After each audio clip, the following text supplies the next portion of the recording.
ETV YouTube channels లో మీ వ్యాపార ప్రకటనల కోసం ఈ నంబర్కి కాల్ చేయండి.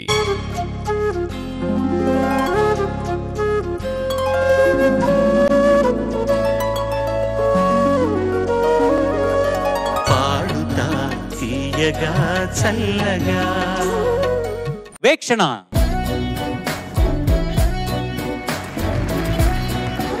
ఏ పాట పాడబోతున్నావు వీక్షణ?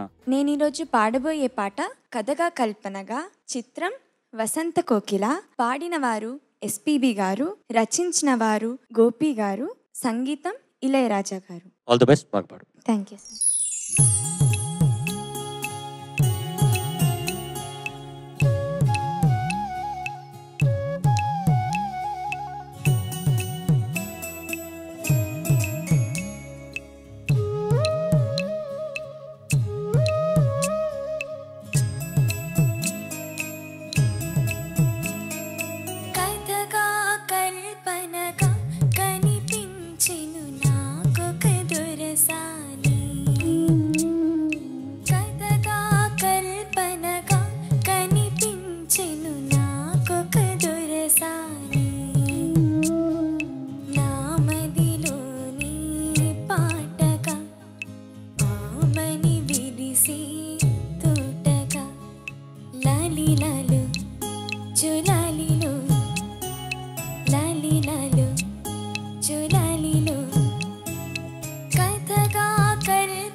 వీక్షణ, సింగింగ్ కి ప్లేబ్యాక్ సింగింగ్ కి చాలా తేడా ఉంది. Playback singing needs a lot of drama, has a lot of story, just not rendering a song.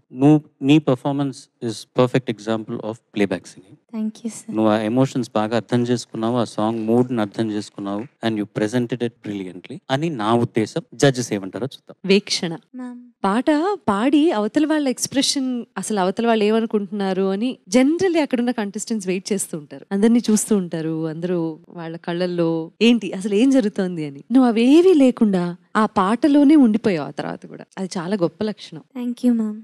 You did your best నాన్న. Thank you ma'am. నేను అడగాలనుకున్న 1 or 2 పాయింట్స్ ఉన్నాయి, అడిగేస్తా. ఎందుకంటే కాంపిటీషన్లో నీకు అవి ఉపయోగపడాలి అని కోరుకుంటున్నాను కాబట్టి. కథగా కల్పనగా కనిపించెను నాకొక దొరసాని వరకు ఆ సస్టైన్ కరెక్ట్ గా పాడు. దొరసాని నామదిలోని పాటగా. ఎందుకు కట్ చేసేస్తున్నావు? ఆమని విరిసే తోటగా, తోటగా కట్ చేస్తున్నావు ఎందుకు? తోటగా పాటగా. ఆ గా ఎందుకు ఉండాల్సినంత స్థానంలో ఉండట్లేదు? అది అలా నేర్చుకున్నావా ఆర్ వై ఇస్ ఇట్? అది కొంచెం ఆడ్గా అనిపించింది నాన్న. సో ఇంకొంచెం కాన్షియస్ ఎఫర్ట్ పెట్టాలి నువ్వు. Okay ma'am. నీ గొంతులో చరణ్ గారు ఇందాక చెప్పినట్టు మంచి ఫీలింగ్ ఉంది. అది ప్రాక్టీస్ చేస్తే వచ్చేది కాదు, అది స్వతహాగా ఉండాల్సిందే గొంతులో ఉంటే తప్పించి ఆ భావం ప్రకటించడం అనేది జరగదు. సో భగవంతుడు ఇచ్చిన గొప్ప వరంగా భావించి దాన్ని నువ్వు నీ సాధనంతా ఇటువంటి చిన్న చిన్న వాటి మీద, తర్వాత శృతి మీద, ఇటువంటి వాటి మీద పెడితే you'll be one of good singers అనేది నా feeling. Sure ma'am. But thank you so much ఒక అద్భుతాన్ని మాకు మళ్ళీ వినిపించినందుకు. Thank you ma'am.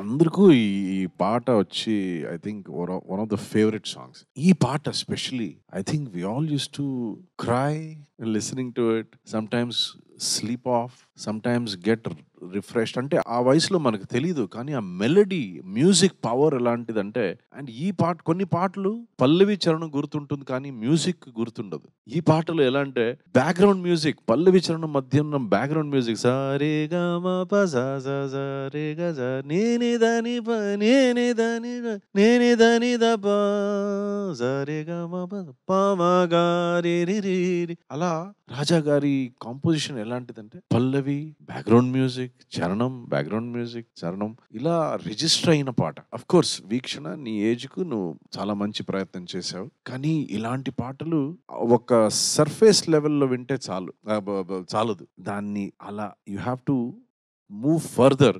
And detailing ఏముంది అని చాలా దారి రారి దరి రరి రారి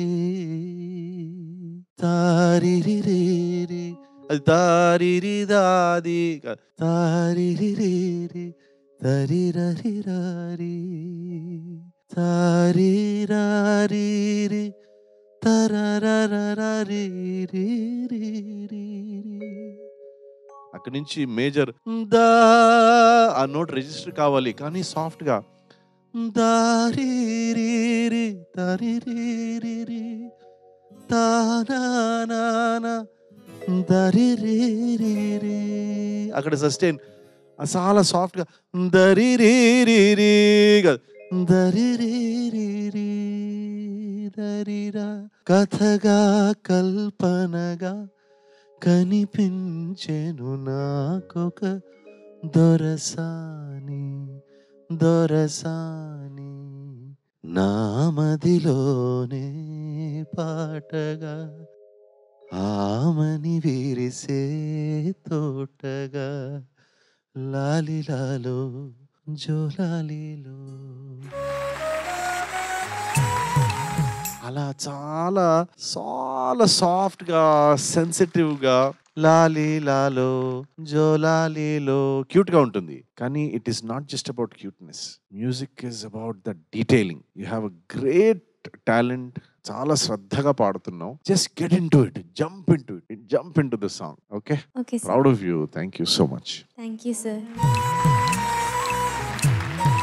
వీక్షణ సార్ చాలా బాగా పాడావు. చాలా మంచి సలహాలు ఇచ్చారు సునీత గారు, విజయ్ గారు. ఈ పాటను రాసింది మైలవరపు గోపి గారు, మా చిన్న మామయ్య. చాలా తక్కువ పాటలు రాశారు, ఎక్కువ మంది హృదయాల్లో స్థానం సంపాదించుకున్నారు. బాలు గారికి అత్యంత ఇష్టమైన రచయిత మైలవరపు గోపి గారు. కథగా కల్పనగా కావచ్చు, దారి చూపిన దేవత కావచ్చు, నీ కౌగిలిలో తలదాచి కావచ్చు, మిడిసిపడే దీపాలవి మిన్నెగిసిపడే కెరటాలవి, చాలా మంచి పాటలు రాశారు. ఆయన ప్రాస కోసం ఎప్పుడూ ప్రయాసపడలేదు. ప్రవాహంలా వస్తేనే ప్రాసలు, లేకుంటే ఎగుడు దిగుడు పూసలు అన్నారు ఒక ఆయన. ఎక్కడ ప్రాస కోసం ప్రయాసపడలేదు, ఒక కథను చెప్తూ వచ్చారు. అయితే గొప్ప రచయిత లక్షణం ఏంటంటే భావి కథ సూచన చేస్తారు. ఇప్పుడు రాసే పాటలో భావి ముందొచ్చే కథను సూచిస్తారు. మోసం తెలియని లోకం మనది, కలలోనైనా విడరాదని. ఈ 2 వాక్యాలు ఆ భావి కథ సూచనను తెలియజేస్తాయి. తర్వాత జరగబోయే అంశాలు, తర్వాత జరగబోయే కథా క్రమాన్ని సూచిస్తాయి. ఇవి అంత మంచి రచయిత. నువ్వు చాలా బాగా పాడావు. ముఖ్యంగా నీలో నేను గమనించిన శ్రేష్టాంశం ఏంటంటే అనుభూతి. చాలా అనుభూతితో పాడావు, కానీ సంగీతపరమైన సాంకేతిక అంశాల పట్ల కొంత జాగ్రత్త తీసుకోవాలి నువ్వు. Okay sir. నువ్వు సంగీతం నేర్చుకుంటున్నావు కదా, క్లాసికల్ నేర్చుకుంటున్నాను సార్. కర్ణాటక సంగీతం నేర్చుకుంటున్నావు. కర్ణాటక సంగీతానికి సినిమా సంగీతానికి చాలా తేడా ఉన్నది, చాలా వరల్డ్స్ అపార్ట్ కదా. Base is definitely important classical music, but film music వచ్చినప్పుడు దాంట్లో చెప్పినట్టుగా నీ అనుభూతి, ఆ భావం నువ్వు ప్రజెంట్ చేసిందంతా ఫెంటాస్టిక్. కానీ ఆ డైనామిక్స్ అన్నది ఇంకా వస్తుంది మళ్ళీ. ఇప్పుడు ఒకటి అయింది కదా ఒక చాప్టర్, నెక్స్ట్ చాప్టర్ ఇంకా మనం వెళ్తాం అనమాట, అంతే. Okay, well done though. Thank you sir. All the best. ETV win app రోజుకి కేవలం రూపాయి మాత్రమే. ఇప్పుడే ఈటీవీ విన్ యాప్ డౌన్లోడ్ చేసి సబ్స్క్రైబ్ చేయండి.